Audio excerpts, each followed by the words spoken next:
Chapter 5 of the Story of Peter Pan by J.M. Barrie. Chapter 5 The Pirate Ship. The pirate ship was a terribly evil-looking craft, with its painted sails, its heavy tarred cordage, and its flag with the skull and crossbones upon it, flapping grimly at the stern.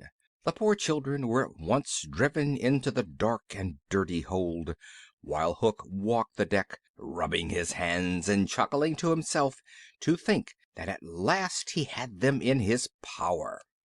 "Are all the prisoners chained so that they can't fly away?" he asked Smee, who was very busy at his sewing machine. "Aye, aye, Captain," answered Smee. "Then hoist them up," shouted the captain. He seated himself on a chair covered with a white bearskin, waiting while the boys, whose wrists were chained together, were dragged out of the hold and brought before him. 6 of them, he said, were to walk the plank at once, but he would save any 2 who were willing to be cabin boys. The children were not at first sure what walking the plank meant, but Hook soon enlightened them by roaring out a song in explanation. Yo-ho, yo-ho, the frisky plank you walk along it so, till it goes down and you go down, to-too-ra-loo-ra-lo, he sang, waving his hook to show how, when the plank tipped, they would be shot into the water and drowned. Turning towards John Napoleon Darling, he shouted, "You look as if you had some pluck in you."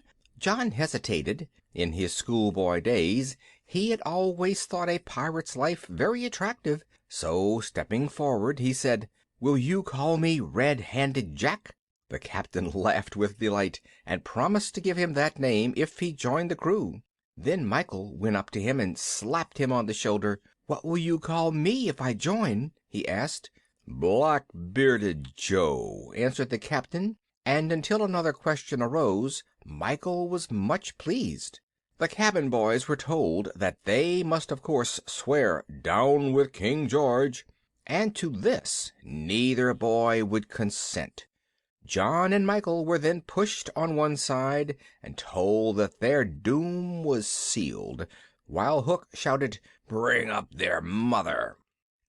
In a moment Wendy was dragged from the hold, and when the boys rushed to protect her they were pulled back, leaving her standing alone, looking very frightened but pretty in her brown dress, with a long brown cloak wrapped around her. Hook asked her if she had any last message for her sons who were about to die. Wendy spoke beautifully to the boys, telling them she was sure their real mothers would wish them to die like English gentlemen. Her courage so inspired the children that they all cried they would do what their mothers wished. Upon this, Wendy was cruelly tied to the mast whilst Hook's orders were being carried out. But just as the boys' fate seemed determined, something happened to change Hook's glee into terror. Tick-tock, he heard, and at the dreaded sound he yelled, "The crocodile! Hide me! Hide me!" In abject fear he rushed to a corner of the ship, while his men crowded round him, intent only upon shielding their captain from the jaws of the monster. The boys, too, waited breathless with horror, until, with sudden relief and rapture, they saw not the crocodile, but their beloved Captain Peter Pan appearing over the ship's side. In one hand, at arm's length, he held an alarm clock, the ticking of which had made Hook believe that the crocodile was upon him. Making a sign to his friends, Peter dashed into the cabin unseen by the pirates and shut the door. The ticking ceased directly, and Hook's terror vanished. Returning to his dreadful purpose, he cried, "Now here's to Johnny Plank." Again he began to sing, "Yo-ho, yo-ho, the frisky plank." But the boys, filled with hope and excitement, drowned his voice by singing, "Rule Britannia," and just as the pirate was about to vent his rage upon them, he was silenced by a shrill and piercing cock's crow from the cabin. Struck motionless with terror, the crew looked to their captain for some explanation, who ordered Gecko, one of his men, to enter the cabin and see what was the matter. Hook waited, but Gecko did not return, and once again was heard the awful, mysterious crowing. "Someone must bring me out that doodle-doo," roared the captain, and as no one volunteered, "I thought I heard Starkey volunteer," he said, pointing his hook at Starkey. Mad with terror of the hook, as well as of the uncanny creature in the cabin, Starkey rushed wildly round the deck, and finally, to escape both, flung himself overboard. Furious at this mutinous behavior, Hook shouted, "I'll bring that doodle-doo out myself." But he had no better success, and came rushing back in a cowardly fashion, saying, "Something blew out the light." A happy idea now struck him. "Drive the boys in. Let them fight the doodle-doo. If they kill him, so much the better. If he kills them, then we're none the worse." This, of course, was just what the children wanted, but concealing their delight, they allowed themselves to be driven into the cabin. In the meantime, all the pirates huddled together, hiding their faces. Sailors, you know, are very superstitious, and they all thought the ship was bewitched. So terrified were they that no one saw Peter steal out, followed by the boys, who crept silently up the ladder to the higher deck. No one saw Peter cut the ropes which bound Wendy, and take her place at the mast, and cover his face with the brown cloak she had left, while Wendy joined the boys. "It's the girl!" cried Hook. "There's never luck on a pirate ship with a woman aboard. Let's throw her over." All the men knew that their captain was right, and one of the pirates started up and shook his fist at the brown-robed figure at the mast. "There's nothing can save you now, missy," he cried. "There is one," came a ringing voice, and the brown cloak was flung aside, and there stood Peter Pan.